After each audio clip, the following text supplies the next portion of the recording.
the two. So now if I clear the charts up a little bit, what you can see, I'm going to label this, is we see a passive buyer over here. We see a passive buyer, and that's what you want at key levels, right? So passive buyers are different to aggressive buyers.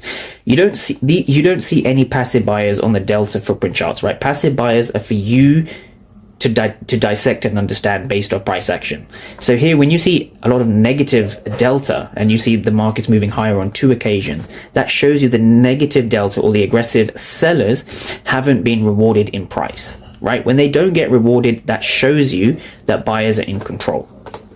Now from here, we see the same thing over here, essentially, right? So this is the second thing we're going to look at. So this is the retest. This wick here, this is the retest. And so I'm going to label that again in red. So why am I labeling that in red? So this is the level, and your entry was just over here. So long position as we break above here.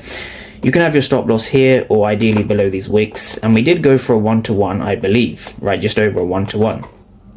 Now, in order for you to get long at 1020, you want to understand your break and then your retest. So we're focusing on the retest here.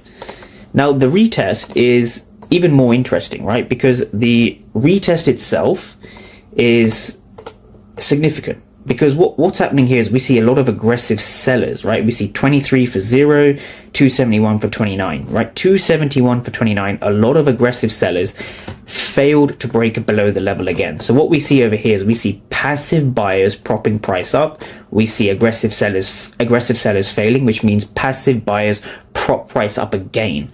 This is what indicates to us that buyers are in control of the price, right? And that is why we had the markets shooting higher the way it did.